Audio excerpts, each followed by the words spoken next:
कि मुख्य तो यही है कि गंगा स्नान भी इसीलिए किया जाता है कि हम ज्ञान गंगा में स्नान कर सकें।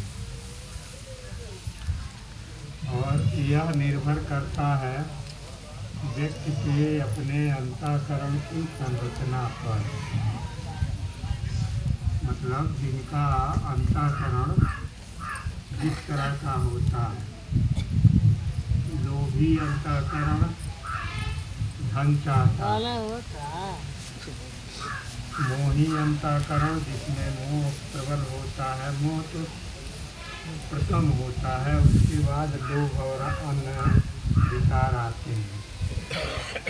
तो जिसमें मोह प्रबल होता है वह गंगा में भी नहाएगा, ज्ञान गंगा की उसको कोई ज़रूरत नहीं रहती। पहली आवश्यकता है हमारा जीवन मूल रूप में क्या है इसको हम नहीं जानते। हम मतलब सर्वसामान्य के ज्ञान का विषय नहीं है। वह जीवन हमारा लक्ष्य क्या है यह भी सर्वसामान्य नहीं जानता। तो जिसे हम नहीं जानते हैं लेकिन हमारे हृदय में उसकी सत्यता के प्रति भाव हो तो उसको हम कहते हैं श्रद्धा। श्रद्धा किसको कहते हैं? जिसको हम जानते हैं उसमें तो हम निश्चिंत रहते हैं कि ये ऐसा है कैसे। लेकिन जिसे हम जान नहीं रहे हैं, जिसके बारे में हमारी कोई धारणा नहीं है, हम कहाँ से आए हैं इसका हमको कोई पता नहीं है, हम कहाँ जाएंगे इसका भी हमको कोई पता नहीं है। इसे हम अपने पिता पितामह या अन्य पूर्वजों की स्थिति को देख करके अनुभव कर सकते हैं कि वह कहाँ से आए थे और कहाँ गए, किसी को कुछ पता नहीं।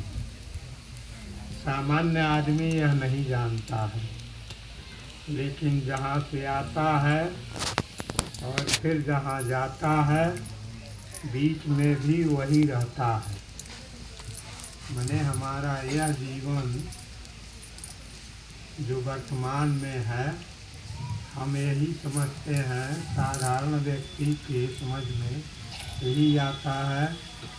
हम लोग अपने पूर्वजों को जो चले गए उनको देख करके भी जान रहे हैं कि कहाँ वे गए, कहाँ से आए थे, हमको कोई ज्ञान नहीं है। वही स्थिति हमारी भी होगी। हम भी कहाँ से आए इसका पता नहीं, किस माता पिता के किस देश से हम आए और फिर कहाँ किस माता पिता के कोख में जाएंगे यह हमको पता नहीं। न हम अपने सचेतन इच्छा से यहाँ आए हैं, न सचेतन इच्छा से हम जाते हैं। तो हम अपनी इच्छा के चयन चुनाव करके सोच करके कि हम यहाँ चला इससे नहीं आए हैं, कहाँ जाएंगे इसका भी हमको पता नहीं है। तो वर्तमान में भी हम किससे चलाए जा रहे हैं, उसी के द्वारा हम वर्तमान में भी चलाए जा रहे हैं। वही जब चाहता है, जिस रूप में चाहता है, हम रोज़ चाहते हैं शरीर में कोई असुविधा न हो, कोई विकार न हो, कोई शारीरिक कष्ट न हो, लेकिन फिर भी हमारे जीवन में वह घटित हो ही जाता है। विवश हो करके हमको अपने सिर पर धारण करना पड़ता है। जो भी परिस्थितियां हैं, दुख की परिस्थितियां हैं, सुख की परिस्थितियां हैं, अनुकूल परिस्थितियां हैं, प्रतिकूल परिस्थितियां हैं, सब आती हैं। तो वह आती हैं तो जो ले आता है वही वह परिस्थितियों को भी देता है। तो वह कौन है? हम लोग सनातनी या हिंदू लोग मानते हैं कि वह परमात्मा है, वह ईश्वर है, वही हमारे जीवन को भेजता है, वही हमारे जीवन को चलाता है, और वही जब चाहता है तब जीवन को समेट लेता है। तो हमें यह नहीं रखना भाव नहीं रखना चाहिए कि मैं ही अपने जीवन में सब कुछ कर रहा हूँ। हाँ, कराया जा रहा है, हम नहीं जानते हैं, हमसे कराया जा रहा है, हम भले उसको नहीं जानते हैं, लेकिन हम करते हैं। यह हमको साफ साफ दिखता है। हम हवन करते हैं, हमने हवन किया, हवन कराया, यज्ञ करते हैं, यज्ञ हमने कराया, हमने भंडारा किया, हमने यह किया, हम कहते हैं, हमको यह साफ लगता भी है।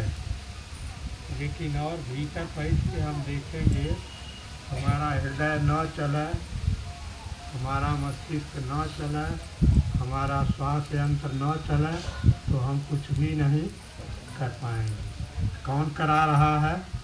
जो हमारे मस्तिष्क को चला रहा है, हमारे हृदय को चला रहा है, हमारे श्वास को चला रहा है, वही सब कुछ हमको दे रहा है।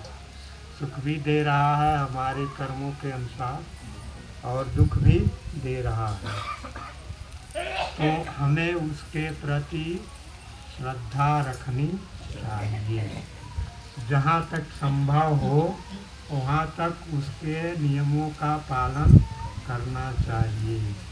उसके नियम क्या हैं?